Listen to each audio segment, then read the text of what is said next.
If you could go back in time, knowing what you know today, and give your younger self one piece of advice, what would you say to that person? When you're young, you're so quick to judge.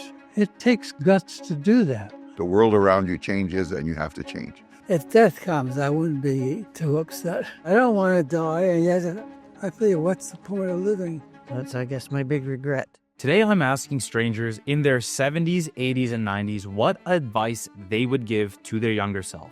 These interviews were filmed over the last few months in different parts of the world, but never shown before. Yet the advice that is given is some of the most powerful and interesting that I've ever heard to date. So without further ado, let's jump into it.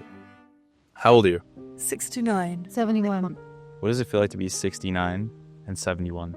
Well, beginning to feel a little bit older. I mean, up to, say, last year, I was like in the greatest shape of my life. I mean, we did the Compostela in Spain, and we walked. So we were training. We were in great shape. But I'm beginning to feel my age this year. I live on my own, so it does get lonely, and it just feels lonelier each year, I think. I'm still working a bit, and I need to work to feel as though I'm still contributing to something.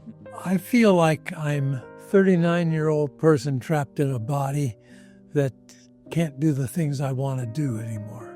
Okay, updated version with Russell. Russell, how old are you? I'll be 97 in November. What does it feel like to be 97 soon? It's interesting. I live with my son now, and otherwise I couldn't make it. I'm so limited in what I can do now. It's so frustrating. Can't go to restaurants, can't go to movies.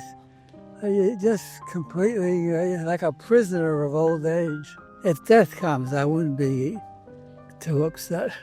I mean, it's over, it's over. I mean, I've had plenty of years. I don't want to die, and yet I feel, what's the point of living? How old are you? 82. Angela. 87. What does it feel like to be 82 and 87? I'm a kid. She's a kid.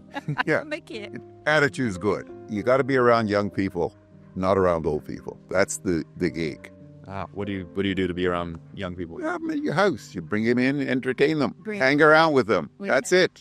Our grandchildren's friends who are at McGill, we've been having them for dinners for many years now. And Depressing to be around old people all the time. If you ask them how they are, they're going to tell you. And that's not so much fun. the key is don't ask how old. Don't never ask that question. Never ask that question. What's one thing that when you were younger you put a lot of importance on, and as you got older you realized wasn't actually that important? I think maybe personal possessions, your clothing, your jewelry, your things that really don't count for anything. What is more important in that Your case? relationships with everybody and the world and the planet. Yeah. How do you have a good relationship? How do you know what a good relationship is? You feel good, you feel comfortable, you feel protected, you trust the person you have the relationship with, and hopefully you're not disappointed. I put a lot of importance on what I'm doing when I was younger. Now I'm putting more emphasis and importance on what is important to the people around me, because I find that if they're functioning well, I'm functioning better too. What's one thing you put a lot of importance on when you were younger, and as you got older you realized it wasn't worth worrying about? I guess what other people thought. My mother was very influential in what I could and couldn't do, even as an adult. Oh, she didn't want me to travel on my own. And you never did it in the end? Not very much, no. I didn't do as much traveling as I should have. That's, I guess, my big regret, that I didn't see more of the world. What's a big risk that you guys took that changed the outcome of your life? You got to have your mate with you as long as possible when you get older. Yeah. Be single when you get older is not good at all. How long have you guys been married for? It's going to be 60 years Wow, congrats. in October. What has gotten you to 60 years? Still happy, I'm assuming, right? Still happy, still enjoying. There's a couple of days here and there that are pretty good. But what's the secret to a long-lasting relationship? You got to be flexible. You can't be dogmatic. You're not always right. She's not always right. No. That's the way it is. I know what she's going to say. You told me I'm allowed to talk, not you. So I'm talking. You can't let things fester. You got something on your head, you talk about it, you resolve it, finish. That's it. Yeah. Can you define the word love for me? I don't know what the hell that is. I can't define it. If you can smile, regularly, you're okay. A lot of it is it's caring, Yeah. it's respect, And I mean, love. What's love? He's crazy for me, you know. Life worked very well after I met. My first husband died. After I married John, life was just very, very good. We've been fortunate enough to always travel, so we've been almost everywhere. We've just had a wonderful life. We're very lucky. So you guys are both on your second marriage. Can you define the word love? I'd say love is care. It's a big word, but I think love means caring for someone. It lasts. It just lasts. My wife died a couple of years ago, and my son moved into my apartment. He's making life livable for me. How long were you and your wife together before she passed? About 65 years. Can you define the word love? It's hard to put into words, but it's a feeling of completeness, and I miss her. What's a big mistake that you made or a big regret you have that you learned a valuable lesson from?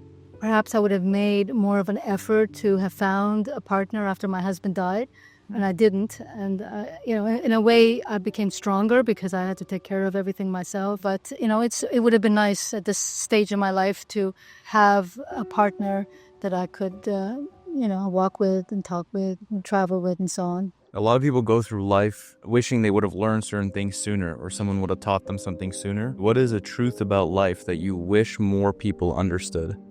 It's to accept differences, to try and understand the reasons why people behave as they do, even though their behavior might not be your type of behavior.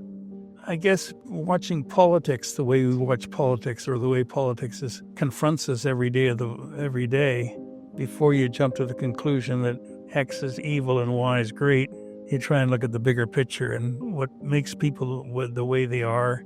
When you're young, you're so quick to judge, this is my view and off I go sort of thing. I would say being kind.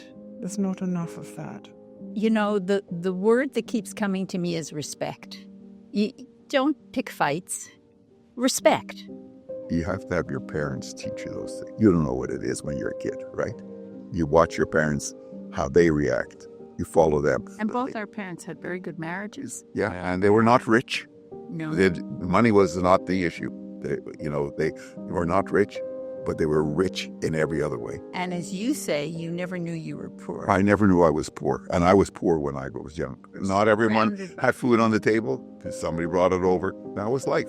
What did you guys do for a living? I'm a nurse. I'm a physician. Did you love what you did? If you don't enjoy work, you're really in trouble. Let me tell you. A lot of people work in jobs they're not happy with.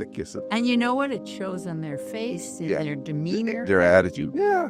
What's your advice to that? How do we do what we love? Do it. Do it. You have to adapt. Nothing's going to be a straight line. The world around you changes and you have to change. If you're not an adaptable person, you're never going to be happy even if you have a good job. Yeah. If you are someone in a situation like this, feeling like this, and you want to be able to do things like this, and this, I recommend you grab a copy of our updated 2.0 goal setting journal. In just 3 parts, this journal will help you figure out your ideal life, turn that into achievable, specific, and measurable goals, and then create the disciplined structure to track your progress over 6 months until your dreams become your reality. Because it's the holiday season, we are giving away over $1,500 of free bonuses and discounts exclusively to the first 100 of you who click below. So click the link in our description to learn more and not just listen to the advice you hear from these elders, but start making serious upgrades to your life. If you could go back in time knowing what you know today and give your younger self one piece of advice, what would you say to him? Speak up more. I did a lot of just listening and packing knowledge away, but I didn't really express it until I was a lot older. It takes guts to do that. You do learn more by risking like that than you do by keeping things to yourself. I would have saved a lot more money along the way because I am working because I need to, as well as to be connected, but I do actually need it financially. You know what? You learn as you go along, and we don't give our kids advice. People have to learn. They put one foot in front of the other, and they learn as they go along. And they experiment. Don't always go with your neighbors next door. There's a guy across the street. You should know what he's like, too. Because if you know what other people are like, you'll appreciate more people around you, too. Is there something that you had specifically or no? An advice for your younger self? No, I don't think anything else. Yeah. I mean, we're perfect. We're 10s, you know. Jesus, Murphy. We're going to end up on the garbage floor in this interview. You said that your family showed you the last time that we interviewed you, right?